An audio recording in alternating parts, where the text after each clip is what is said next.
मरो ससुरा, हिंदू मरो, मुसलमान मरो, इधर और कहता था मारो उसको, देखो भाग रहा है, मिश्रा जी भाग रहे हैं, मरो, इधर देखो भागो, अंसारी जी भाग रहे हैं, मारे लुंगी खोल मारे।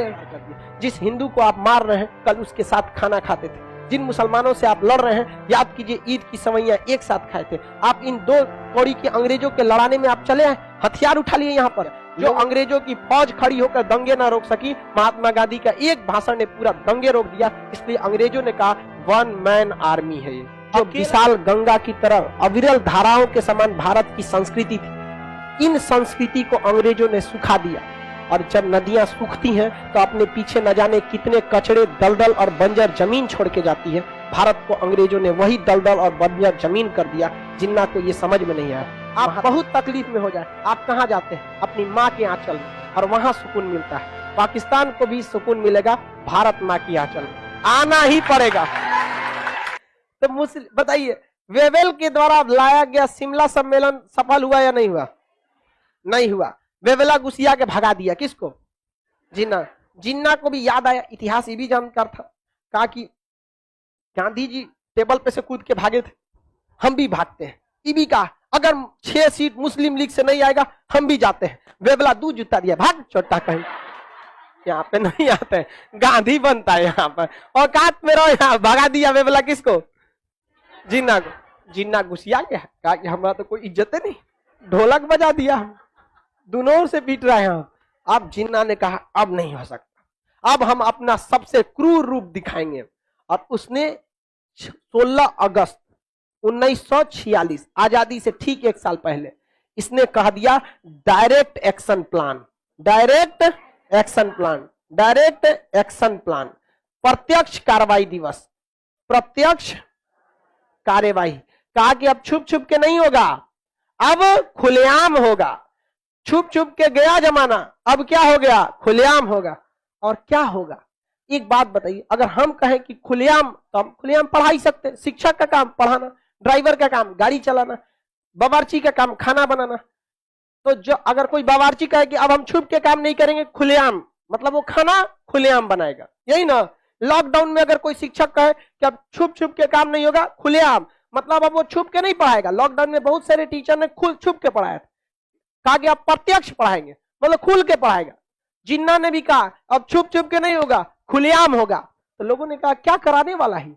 ससुरा पूरे भारत में दंगा करा दिया, पूरे भारत में दंगा करा दिया गया। और गांधी जी न होने का इसका सबसे बड़ा फायदा उठाया। मतलब गांधी जी थे तो दंगा उंगा संभाल लेते थे। कलकत्ता में इसने एक दंगा कराया, नोआखली में। कहां कराया? नोआखली में। और इस नोआखली दंगे में 20,000 से अधिक महिलाओं का बलात्कार कर दिया गया, 10,000 से ज्यादा लोग मारे गए। और अंग्रेज पूरी तरह से फौज लेके वहां खड़े थे, सब मजा में थे, एकदम मरो ससुरा, हिंदू मरो, मुसलमान मरो, इधर और कहता था मारो उसको, देखो भाग रहा है, मिश्रा जी भाग रहे हैं, मरो, इधर देखो भागो, अंसारी जी भाग रहे हैं, मारे लुंगी खोल, मारे, मार दिया। वो अंग्रेज सब मजा ले रहे थे। अंग्रेज को क्या घाटा है, वो तो चाहते थे सब मारो। देख रहे हैं प्रत्यक्ष कार्रवाई दिवस। आप समझते हैं लोग क्यों पाकिस्तान को गाली देता है? आजादी ये हम लोगों ने मजबूरी में दिया इनको कि ले जाओ ससुरा, क्योंकि कैंसर को काट के निकालना ही पड़ता है, नहीं निकालेंगे दिक्कत हो जाएगा। यहाँ इतनी बुरी सोच किसी की हो सकती है? इतिहास जब भी लिखेगा तो प्रत्यक्ष कार्रवाई दिवस में क्या कराया गया था? तो दंगे कराए गए थे। महात्मा गांधी जब ये सुने नोआखली में, तो महात्मा गांधी को रहा नहीं गया। महात्मा गांधी बंगाल में चले गए, नोआखली में, और लोगों को समझाए। हम कुछ दिन जेल में क्या चले गए, आप लोग ने तो सारी मर्यादा ही पार कर दिया। जिस हिंदू को आप मार रहे हैं कल उसके साथ खाना खाते थे, जिन मुसलमानों से आप लड़ रहे हैं याद कीजिए ईद की सवैयां एक साथ खाए थे। आप इन दो कौड़ी के अंग्रेजों के लड़ाने में आप चले आए, हथियार उठा लिए यहाँ पर। लोगों के आंख से आंसू निकल गए, सारे लोगों ने अपने हथियार महात्मा गांधी के पैरों में डाल दिया। अंग्रेज खड़े देखते रह गए, सोचा ये कौन आदमी है रे यहाँ पर। इसीलिए महात्मा गांधी को जादूगर कहा था। बंगाल के सबसे प्रमुख नेता का नाम था शेख मुजीबुर रहमान। महात्मा गांधी को क्या कहा था? जादूगर। कहा कि इनकी बातों में जादू है। लोगों ने अपने सारे हथियार महात्मा गांधी के चरणों में डाल दिया। जो अंग्रेजों की फौज खड़ी होकर दंगे ना रोक सकी, महात्मा गांधी का एक भाषण ने पूरा दंगे रोक दिया। इसलिए अंग्रेजों ने कहा वन मैन आर्मी है ये, अकेला फौज के बराबर है। समझ में आ गया? गया। और उसके बावजूद लोग क्या कहते हैं कि महात्मा गांधी ने विभाजन कराया, महात्मा गांधी ने ये करा। अरे यार तुम घर का इतिहास पढ़ते हो, क्या उस समय देश के नेता सो गए थे? उस समय सरदार पटेल भी थे, जवाहरलाल नेहरू भी थे। जिन्ना की तो बातें छोड़ो, जिन्ना था ही तो ये हो रहा था। वो क्या रोकने आता इस चीज को? इतना मतलब उसके बाद भी महात्मा गांधी पहुंचे। अंग्रेजों ने उन्हें कहा वन मैन आर्मी, एक और उपाधि दिया, वन मैन बाउंड्री फॉल्ट। अकेला आया, दोनों के बीच में बाउंड्री खींच के चला गया यहाँ पर। और अंग्रेज जो खड़े होकर देख रहे थे, महात्मा गांधी उस समय बहुत आहत हुए। लेकिन जब विचार विमर्श हुआ तब सारे लोगों ने कहा कि देखिए गांधी जी, कहां कहां आप दंगा शांत कराएंगे। महात्मा गांधी भी उस समय रो दिए। महात्मा गांधी बहुत तकलीफ हुआ। उस समय अंग्रेज भी अब कह रहे थे कि विभाजन करना चाहिए, और विभाजन में सबसे आगे जो फॉर्मूला दिया गया, चक्रवर्ती राजगोपालाचारी ने फॉर्मूला दिया था विभाजन का, जिसे कहा जाता है CR फॉर्मूला, और जिसे सरदार पटेल ने पारित किया था। प्रस्ताव सरदार पटेल ने भी उसमें क्या लगाया था? मोहर लगाया। महात्मा गांधी भी देख लिए कि जिन्ना अब नहीं मानने वाला, जिन्ना अब नहीं मानने। इन्हें समझाने के लिए बहुत कोशिश किया गया, लेकिन जिन्ना मानने के लिए तैयार नहीं था। महात्मा गांधी जिन्ना को बहुत सारा कहा कि भाई आप तो कायदे आजम है, आपके हाथों से ऐसे काम अच्छे नहीं होते। जिन्ना लेकिन अपनी बात पर अड़ा रहा।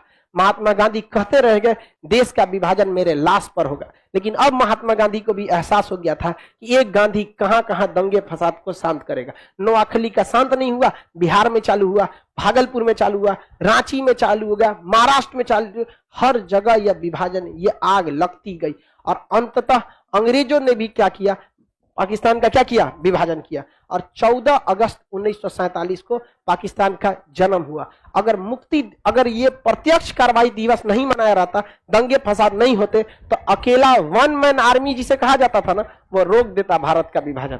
उस इंसान में इतनी ताकत थी, लेकिन वो देखा था कि लोग मर कट जाएंगे अगर ये जिन्ना को नहीं दिया जाएगा। तो अब देश का विभाजन अंग्रेजों ने कर दिया।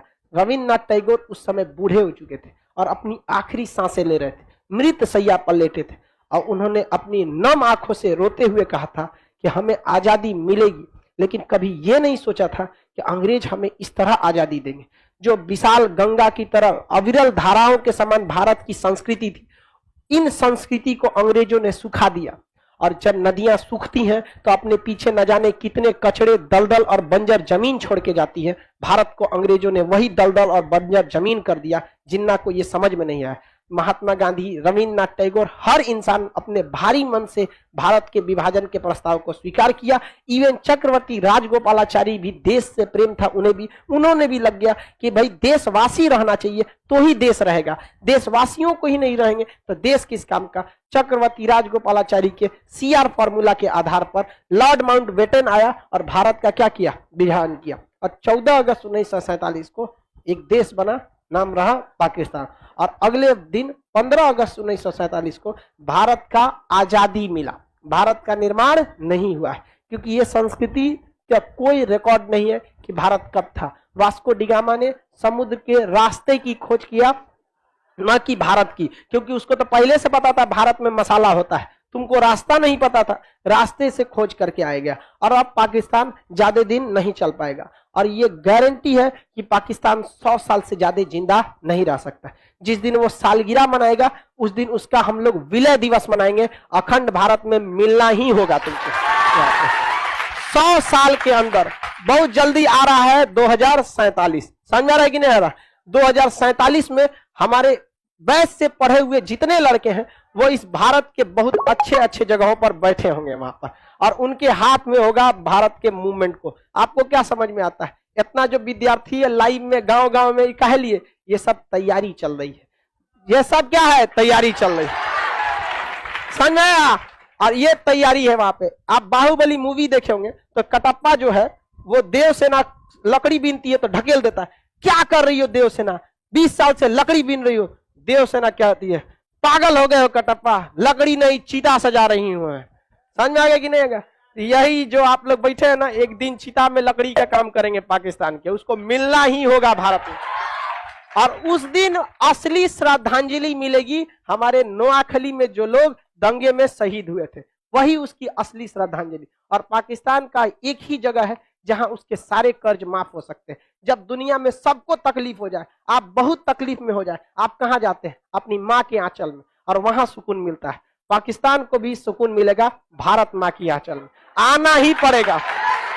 और दुनिया में कोई भी अपनी माँ को छोड़ के जाएगा कभी सुखी नहीं रह सकता है, आना ही पड़ेगा उसको, भारत माँ के पास आना पड़ेगा। और जब यहाँ आएगा तो उन सब के लिए अलग बैच चलाएंगे, क्योंकि हमें बम नहीं फोड़वाना है बैच में, ससुरा छोटा कहीं का, उन सब के लिए एक अलग बैच रहेगा। समझ आ गया कि नहीं आ गया? यहाँ पे अलग आप एक अलग हॉल बनाएंगे, हॉल नंबर पाकिस्तान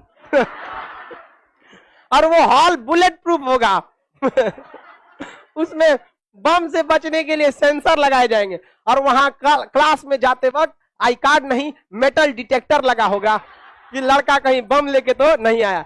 धीरे धीरे आने वाले समय लगेगा, लेकिन हम उसे सुधार देंगे। समझ में आ गया कि नहीं आ गया? चलिए आगे का क्लास कल करेंगे लोग।